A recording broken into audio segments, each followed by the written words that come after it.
Welcome to the new video of NeuroPhilos. Get ready to dive into a gripping tale that will leave you breathless, thinking, and inspired. Whether you're here for the mystery, the drama, or the unexpected twists, you're in the right place. Make sure to hit that like button, drop a comment, and subscribe so you never miss another powerful story. Let's begin. The echoes that repeat.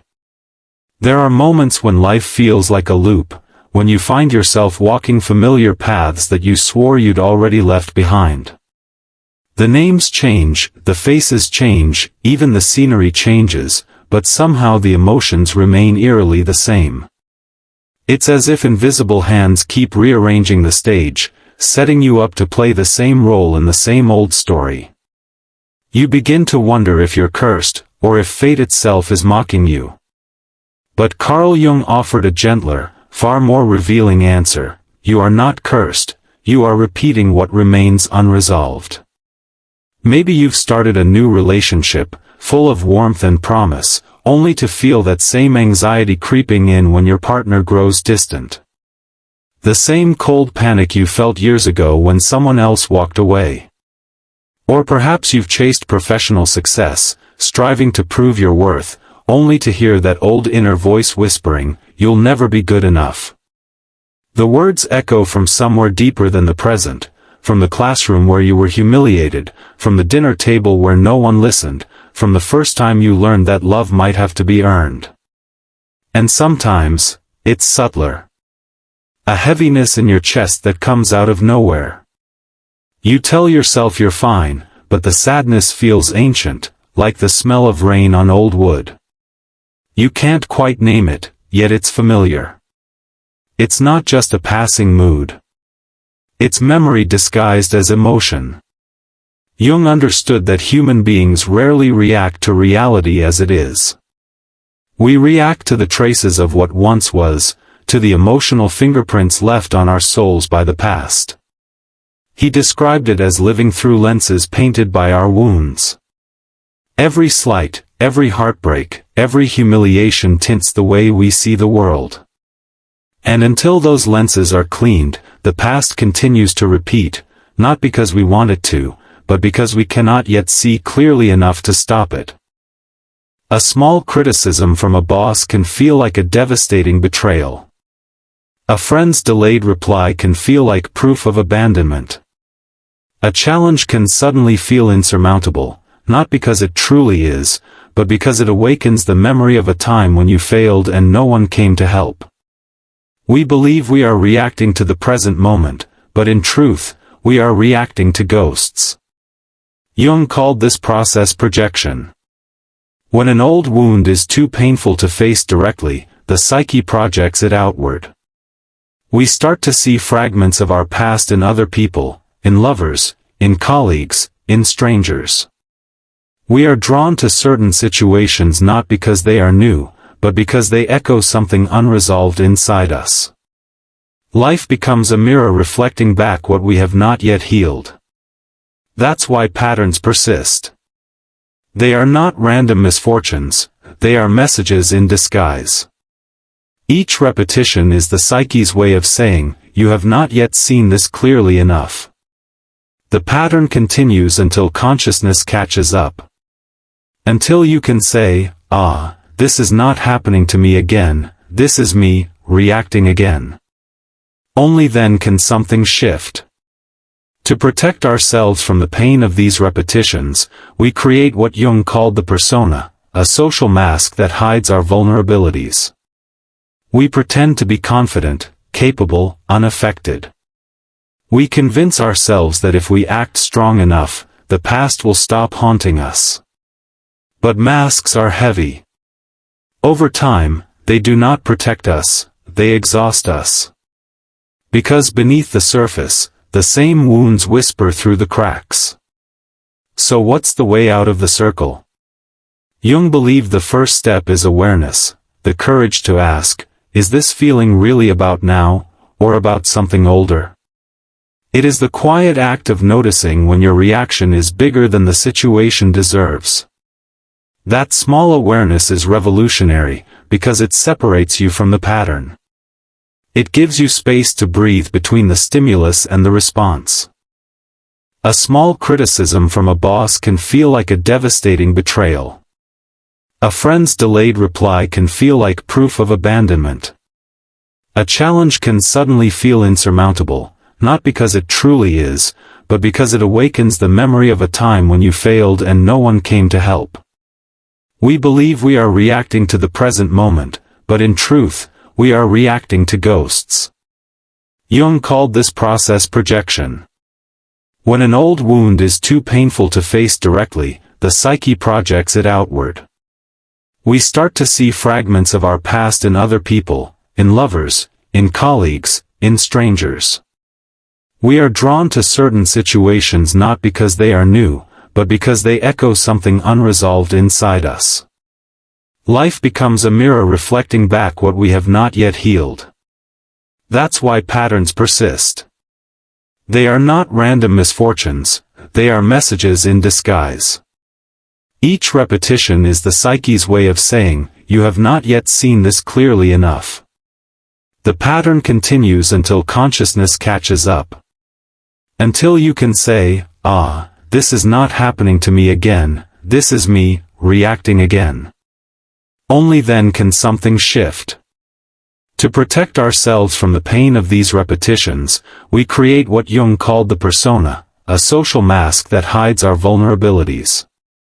We pretend to be confident, capable, unaffected. We convince ourselves that if we act strong enough, the past will stop haunting us. But masks are heavy. Over time, they do not protect us, they exhaust us. Because beneath the surface, the same wounds whisper through the cracks. So what's the way out of the circle? Jung believed the first step is awareness, the courage to ask, is this feeling really about now, or about something older? It is the quiet act of noticing when your reaction is bigger than the situation deserves. That small awareness is revolutionary, because it separates you from the pattern. It gives you space to breathe between the stimulus and the response. The truth is, the past doesn't imprison us by force, it does so through blindness. What remains unseen continues to rule us. But the moment you see clearly, even for a second, the chain weakens. You begin to realize that the same story only repeats until you understand it. Once you do, the repetition ends. Not dramatically, but quietly, like a clock that stops ticking once it's finally wound correctly. This is where healing begins. Not in running from the past, not in pretending it never hurt, but in daring to recognize its echoes when they arise. Because every echo carries information, about who you were, what you lost, and what you are finally ready to reclaim. And if you can bear to listen closely, the loop begins to open, revealing not a curse, but a path. A path toward freedom, awareness, and the possibility of writing a story that is truly your own. The lenses of the mind. We like to believe we see the world as it truly is, that our eyes and our reason offer an objective window to reality. But Jung warned that no one sees with neutrality. Every person peers through invisible lenses, crafted not of glass but of memory, emotion, and experience. These lenses shape not only what we notice but also what we ignore. They decide what feels important, what feels threatening, what feels safe. In truth, you do not see the world, you see yourself reflected within it. From childhood, we begin building these lenses. A single harsh word from a parent can distort how we perceive authority for decades. A moment of neglect can shape our understanding of love. Triumphs leave color too, a teacher's encouragement, a friend's loyalty, but pain leaves the deepest stain. And so, without realizing it, each of us grows up wearing a pair of glasses tinted by the past.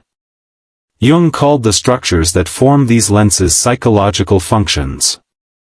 They are the four pillars through which every human interprets reality: thinking, feeling, sensing, and intuition. No one lives entirely in one. But each of us leans toward one or two, which become the preferred filters for our perception. The thinkers seek order and logic. They want explanations that make sense, connections that fit together like a solved equation. The feelers move by empathy and harmony. They gauge life by emotional temperature rather than reason. The sensors live through the physical and concrete, trusting only what they can see, touch, or measure. And the intuitives drift beyond what is, to imagine what could be, guided by possibility more than evidence. None of these ways are wrong. They are simply the languages through which we meet reality.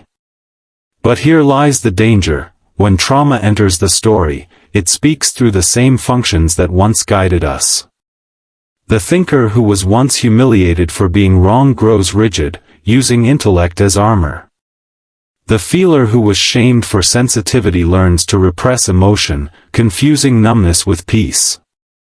The sensor who grew up in chaos clings desperately to routines, fearing change.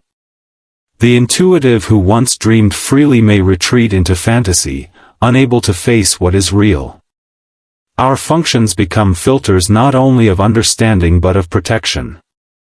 The lenses darken, thickened by old fear. Soon, we are not interacting with the present moment but with the residue of memory. We see not the person before us, but the pattern they awaken. Imagine this: a boss gives you feedback. To one person, it's constructive; to another, it's rejection. To someone else, it's humiliation. The words were the same, but each interpretation was colored by a different lens. For one, the voice of the old teacher echoes; for another, the critical parent; for another, the reminder of a time they felt invisible. The event itself is neutral; it's our perception that gives it power. Jung observed this repeatedly in his patients. Brilliant, capable people who couldn't understand why they kept reliving the same emotional storms. A woman who could not trust love because every small silence reminded her of abandonment. A man who sabotaged every opportunity because success would threaten his long-held identity as the underdog. They weren't trapped by circumstance, they were trapped by perception. He often quoted the saying, "One sees what one can best see from oneself." We project what is inside onto everything outside. The world becomes a mirror, reflecting back our fears and longings, our hidden shame and unhealed hurt. That is why two people can live through the same event and experience entirely different realities. And yet, this revelation is not meant to shame us, it's meant to awaken us. If the lenses of perception can be distorted, they can also be cleaned. Awareness is the cloth that restores clarity. The more we recognize our filters, the less power they have to deceive us. It begins with humility, to admit that you might not be seeing the world clearly, that what feels like truth might only be the echo of a feeling long ago. It requires courage to ask, what am I really reacting to? Is it the person in front of me, or the ghost behind them? Is it this moment, or the story my past insists on repeating? When you start noticing these lenses, something extraordinary happens. You realize that much of what felt personal was never about you, it was about your history speaking through you. The anger, the insecurity, the fear, all of it belonged to another time. You can finally separate what is now from what was then. And that separation is power. It's the beginning of choice. Because once you know that your sight has been colored, you can begin to choose how to see. You can learn to clean the glass, to meet life as it truly is, fresh, alive, and unburdened by yesterday's shadows. That is the promise of awareness, not to erase the past, but to see through it. When you do, you stop living through old filters and begin to perceive the world, and yourself, in the clear light of the present. Shadows and masks. Every human being carries two lives, the one the world sees, and the one that stirs beneath the surface. Between these two lies a fragile veil, something Jung called the persona, the mask we create to face society. The persona is not false, it's necessary. It helps us adapt, function, and belong. It's the smile we wear in public, the calm tone during chaos, the competence we show even when we're unraveling inside. Without it, we'd be raw, exposed, and unable to interact with others. But the problem begins when the mask stops being a tool and becomes our identity. The persona forms early. A child learns quickly which parts of themselves are welcome and which parts cause rejection. Maybe you were praised for being responsible, so you hid your wildness. Or punished for showing sadness, so you learned to smile even when you were breaking. Each reaction from others becomes a brushstroke painting the mask. You start believing love must be earned through control, perfection, or compliance. By adulthood, you no longer remember where the mask ends and you begin. Jung wrote that the persona serves two purposes, to make an impression on others and to conceal the real nature of the individual. Society needs roles: teacher, leader, friend, parent. The persona allows us to play them. But when we mistake the role for the self, the mask grows thick, and our true feelings are buried alive beneath it. You become what others need you to be, not what your soul longs to express. Take, for example, the strong one. Everyone turns to them in crisis. They never complain, never falter. But strength becomes armor, and armor isolates. Beneath that surface lies exhaustion, fear, and an unspoken plea: will someone ever carry me for once? Or the nice one, the eternal peacemaker who never says no, who swallows anger to maintain harmony. Their mask protects them from conflict, but over time, it suffocates them. The unexpressed self begins to rot inside, leaking out as resentment, fatigue, or sudden bursts of rage they can't explain. The persona begins as protection, yet it evolves into a prison. It allows us to survive in the world, but at the cost of authenticity. Jung warned that when we identify too closely with the persona, we start living for appearances instead of truth. We become predictable, emotionally scripted, repeating the same patterns over and over because the mask cannot grow, cannot love deeply, cannot change. And beneath that mask, in the dark basement of the psyche, waits the shadow, all the parts of ourselves we've denied, rejected, or feared. The shadow holds what we've called too much or not enough: our anger, our vulnerability, our desire, our envy, our creativity, our power. We exile these parts because someone once told us they were dangerous. But what we repress doesn't disappear, it waits. It slips into our dreams, our relationships, our sudden reactions.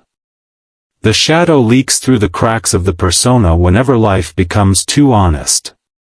Projection, too, begins here. What we cannot accept in ourselves, we start to see in others. We label someone arrogant because they express the confidence we've buried. We despise someone's emotional intensity because it mirrors the feelings we've forbidden. Jung said, everything that irritates us about others can lead us to an understanding of ourselves. Each judgment is a signpost pointing back to what we've hidden. This is why relationships can feel like emotional mirrors. They force us to confront the unlived parts of ourselves. The people who trigger us are not accidents, they are messengers from our unconscious, carrying lessons wrapped in discomfort. When you react with disproportionate anger, jealousy, or fear, it's rarely about the other person. It's about a wound inside you that has been touched. Yet Jung never saw the shadow as evil. He believed it contained enormous creative potential, the raw material of wholeness. The goal is not to destroy the persona or to unleash the shadow blindly, but to integrate them. To realize you are both, the mask and the one behind it, the light and the dark. The moment you acknowledge this, the unconscious loses its grip. You no longer need to project your darkness onto others or live trapped behind perfection. Integration begins with awareness. When you notice the mask tightening, pause and ask, what am I protecting right now? What am I afraid others will see? When you feel intense judgment towards someone, ask, what part of me do they represent? These questions begin to dissolve the wall between the conscious and the unconscious.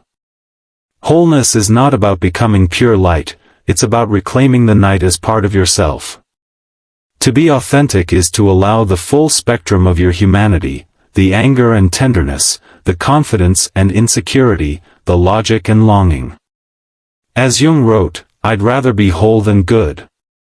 Because goodness that denies the shadow is fragile, but wholeness that embraces it is indestructible. The mask helped you survive. The shadow helped you stay real.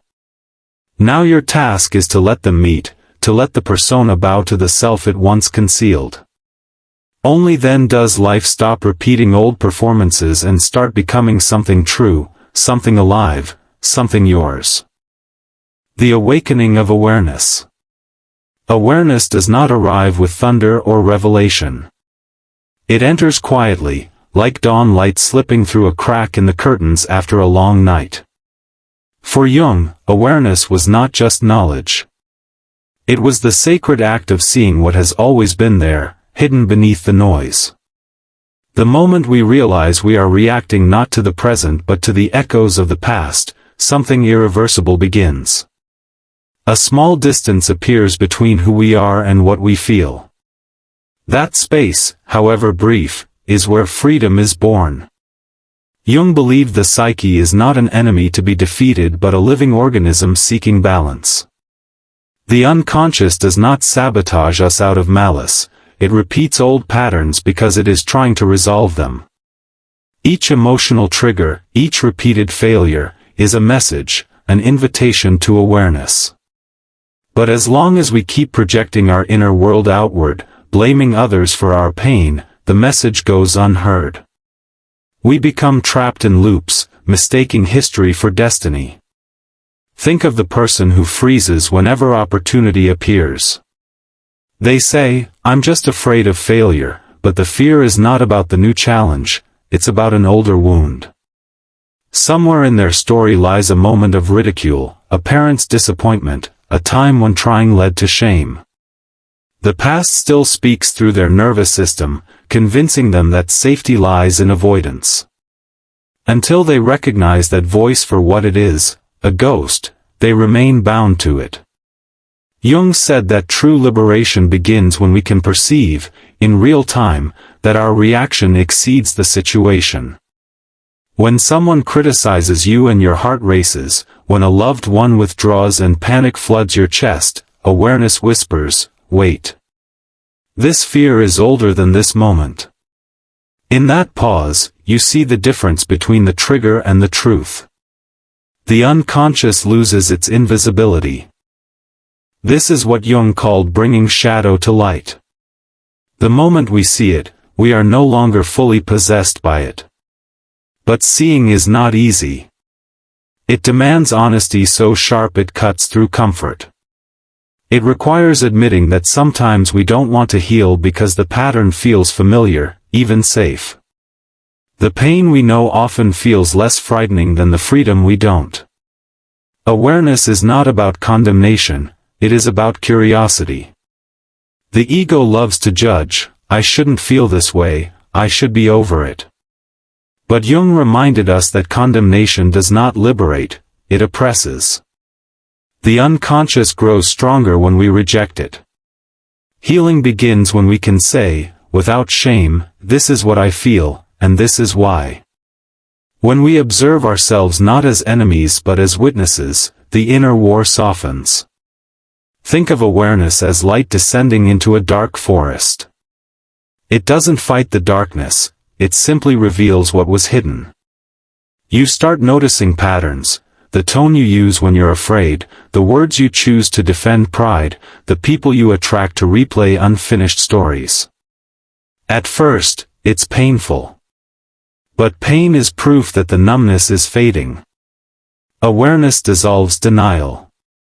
It shows you not who you should be, but who you already are underneath the mask. And yet, Jung warned, awareness alone isn't enough. Understanding your patterns intellectually doesn't set you free, it only makes you conscious of your chains. The real transformation begins in the pause, the space between stimulus and response. When something provokes you, and you breathe instead of reacting, that's the embryo of change. You have chosen not to repeat the past. You have chosen consciousness over instinct. This is what Jung meant by the process of individuation, the gradual alignment of the conscious self with the deeper self. It is the lifelong movement from unconscious repetition toward deliberate creation. Each time you recognize an old script and decide to write a new line, you step closer to your center. Awareness, then, is not a moment, it's a practice. It happens in the quiet observation of your emotions, in the journal you keep beside your bed, in the choice to pause before sending that impulsive message, in the courage to admit, this is not them hurting me, this is my wound remembering. Awareness teaches you to live with both hands open, one holding the truth of your past, the other reaching toward the possibility of your future. The light of consciousness does not erase the shadows, it makes them visible. And once visible, they lose their power to control. When you recognize the voice of the wounded child whispering through your adult decisions, you can finally comfort it instead of obeying it. That is the awakening Jung spoke of, not a dramatic rebirth, but a gentle re-seeing of your life through eyes unclouded by history. In that clarity, you begin to live rather than repeat. You start making choices that belong to this moment, not to a time long gone. And slowly, with patience and humility, the loop begins to loosen. The past stops echoing so loudly. The world grows quiet. And in that quiet, you hear something new, your own voice, speaking clearly at last. The practice of liberation. Awareness, by itself, is light, but light must be lived to become freedom. Jung often said that intellectual understanding is only the beginning, what truly transforms us is experience. Knowing the pattern does not dissolve it, living differently does. Liberation, therefore, is not a single awakening but a daily practice, a slow return to authenticity through observation, reflection, and courage. The first practice is self-observation without judgment. Most of us watch ourselves with the cold eyes of criticism. Why am I still like this? Why haven't I healed? But judgment keeps us trapped in shame.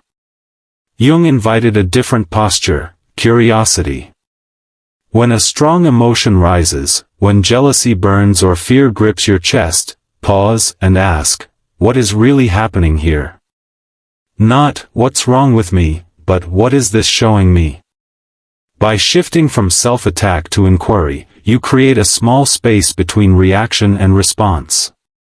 That space is the birthplace of freedom. Next comes reflection. Writing, Jung believed, is one of the simplest ways to converse with the unconscious. Each evening, write a few sentences. When today did I feel most alive? When did I feel small or triggered? Who or what does that feeling remind me of? You don't need eloquence, only honesty. Over time, patterns reveal themselves like footprints in the sand. You begin to notice that the same situations awaken the same feelings. And once seen, they can no longer rule you blindly. The third practice is shadow awareness. Notice the traits in others that irritate or fascinate you the most. The colleague whose confidence feels arrogant, the friend whose emotionality feels too much, the stranger whose freedom makes you uncomfortable, each carries a fragment of your disowned self. The psyche speaks through projection. What you condemn or idealize reveals what you have not yet integrated. Instead of turning away, ask, what part of me is trying to return through this mirror? Then, there is feeling instead of fleeing. Modern life teaches us to numb discomfort, scroll, shop, distract, move on. But repressed emotion does not vanish, it sinks. The only way out of pain is through it. When sadness comes, sit quietly and feel where it lives in your body. Does it tighten your throat? Does it pull behind your eyes? Let it speak. Perhaps it says, I'm still waiting to be seen. The act of feeling is not indulgence, it is integration. Every emotion fully felt becomes energy reclaimed from the unconscious. Fifth, seek safe reflection spaces. Some wounds are too deep to explore alone. Jung reminded us that the unconscious often needs an other to reveal itself, a therapist, a mentor, a friend who listens without judgment. In those spaces, your story can be spoken aloud, freed from secrecy. Each time you are heard with compassion, the inner child learns that safety exists in connection, not just isolation. Healing happens in dialogue, liberation, in relationship. These are not grand gestures. They are small daily acts of awareness repeated until they rewrite your nervous system. Each moment you pause instead of reacting, each sentence you write instead of suppressing, each truth you name without shame, you are teaching your psyche a new rhythm. You are replacing the automatic echo of the past with the conscious breath of the present. Liberation also asks for patience. You may catch yourself repeating old scripts and feel discouraged. But remember Jung's wisdom, we do not become enlightened by imagining figures of light, but by making the darkness conscious. The goal is not perfection, it is integration. You will stumble. You will forget. But even forgetting is part of remembering who you are. The difference now is awareness, you know when you've fallen asleep, and that knowing awakens you again. Freedom, in Jung's view, is not the absence of the past, it is mastery of it. The old wounds may never vanish completely, but they lose their tyranny. They become chapters in your story, not the author of it. You begin to sense a subtle shift, where once you reacted, now you choose.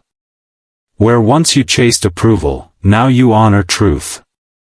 The external world still moves as before, but inside, the air feels clearer, the ground steadier. And one day, you notice something miraculous, the loop that once trapped you has quieted. You no longer meet life through the tinted lenses of fear or shame.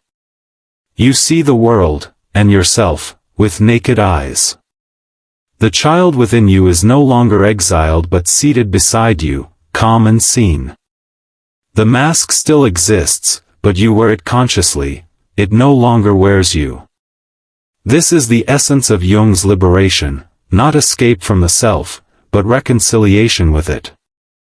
To live awake, to feel deeply, to choose consciously. The past will still whisper, but now you can smile at it. You know its voice. You've learned its lesson. And at last, you can answer, not as the wounded echo of who you were, but as the whole being you have become.